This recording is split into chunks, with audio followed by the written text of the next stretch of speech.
Hey everybody, welcome back to my channel. This is Ebby with Ebby Reviews, and this is going to be my review for The Real Housewives of Salt Lake City, Season 1, Episode 2.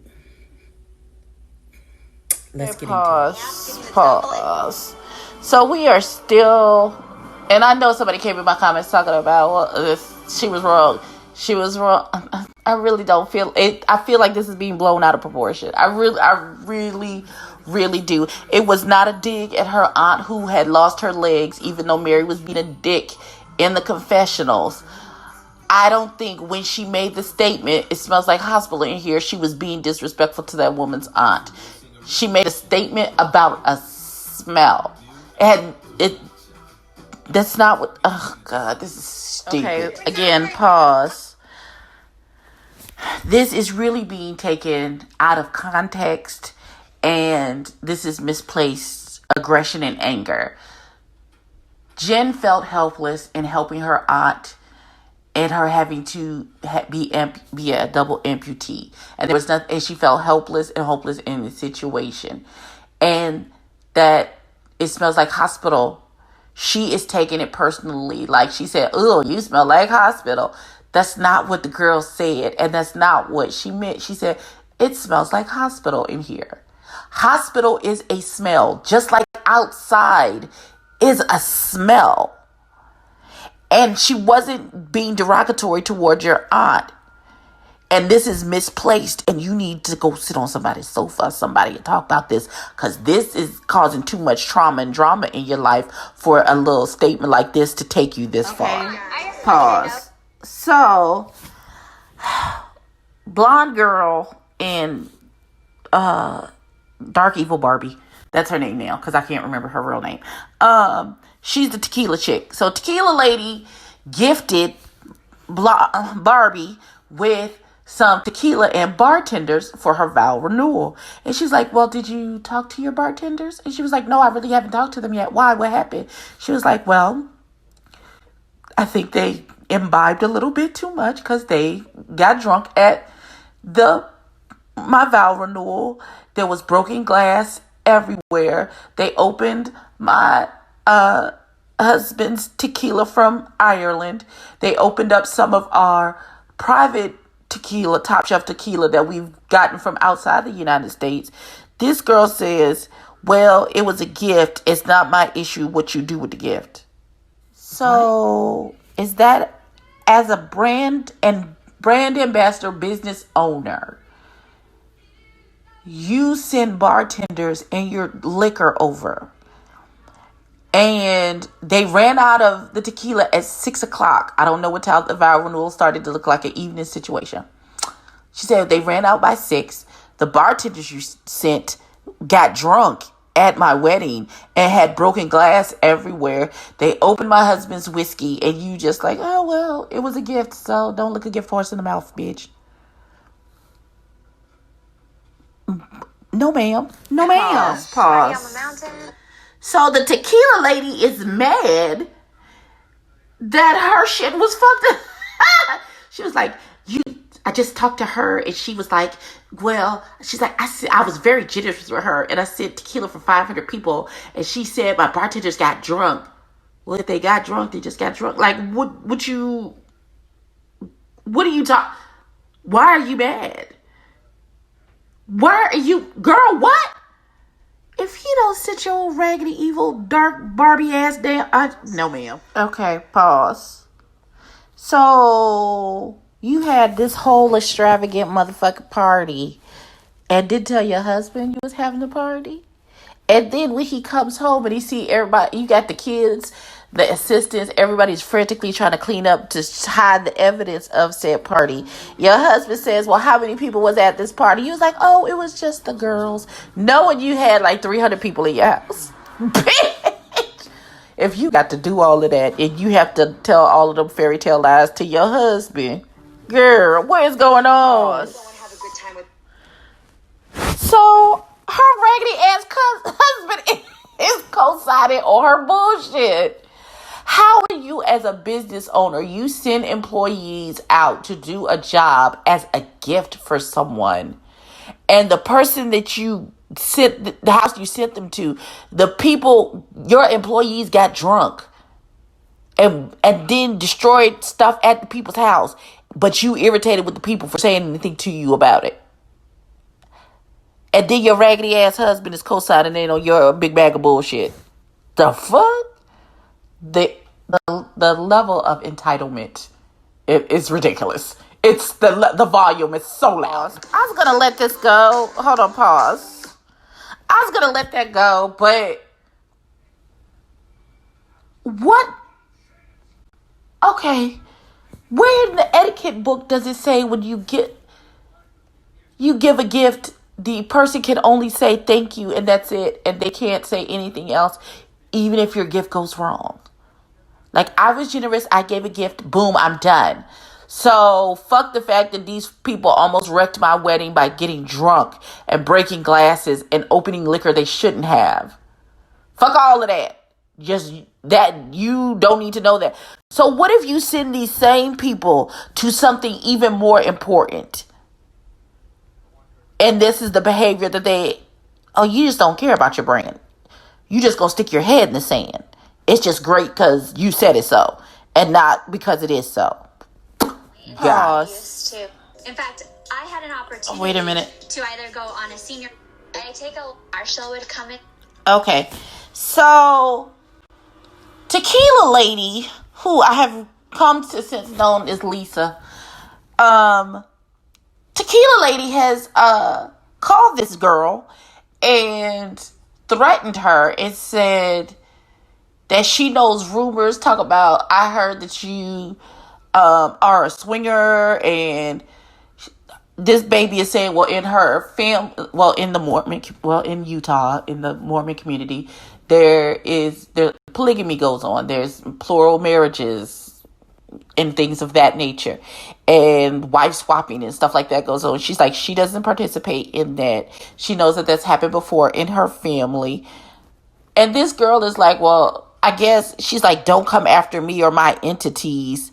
What in the Donald Trump business plan are you doing, young lady?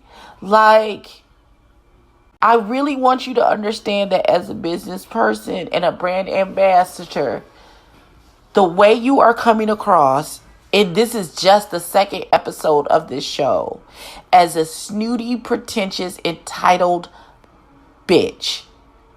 And how that's going to be good for your brand, I do not know.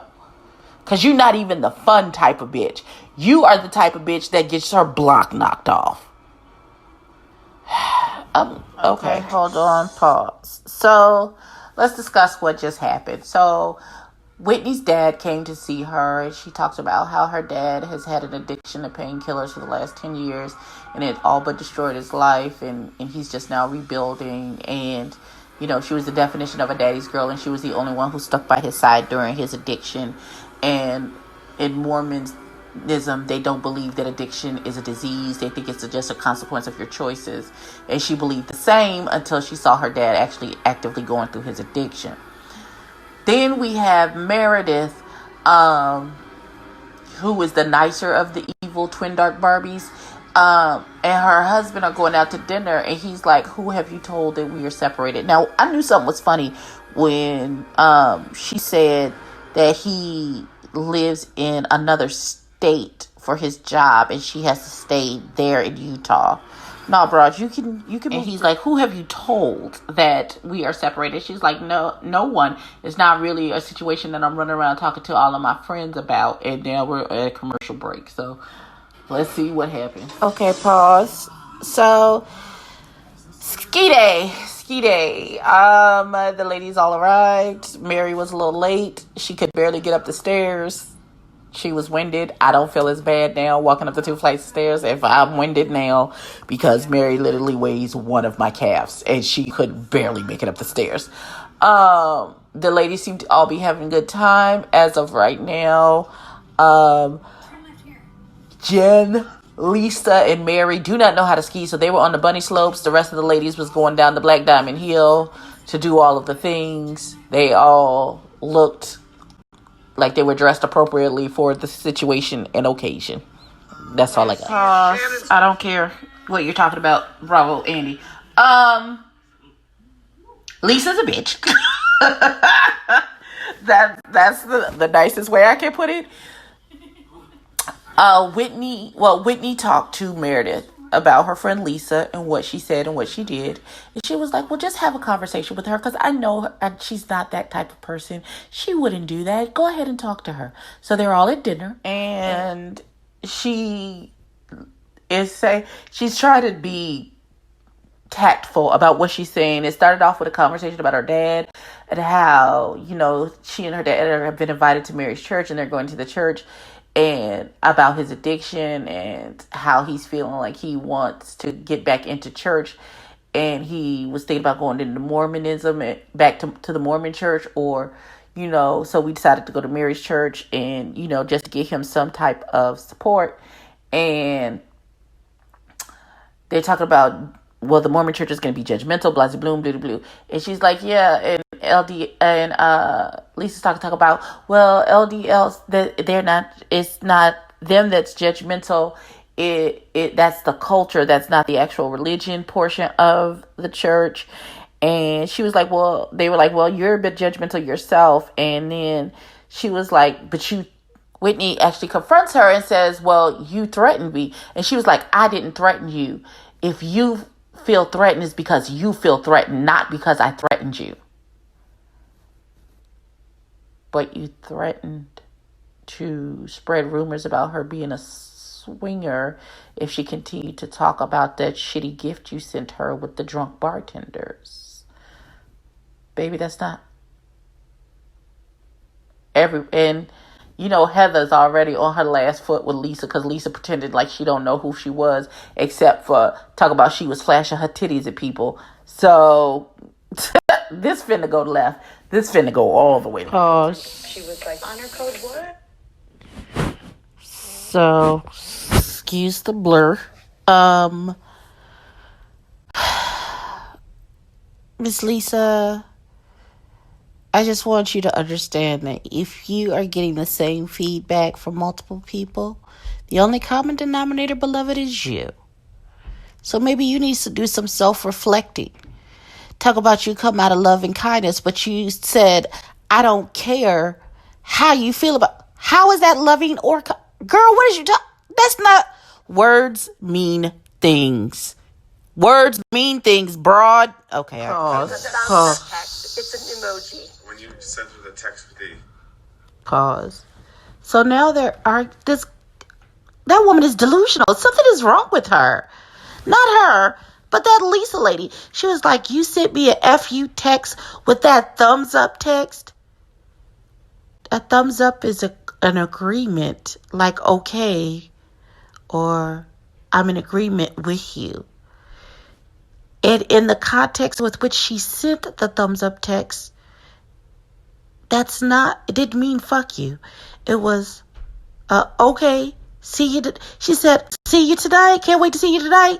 And she sent her a thumbs up like, okay. Okay. All right. Pause. I stand corrected because she, maybe it's the white people, but the people, the producers is like, when you sent that text, that emoji, was it a FU? And she was like, yeah, totally it was. I went so hard I stand corrected. I was wrong. everyone and their nephew, and All right, so that was the end of the episode. It was a lot.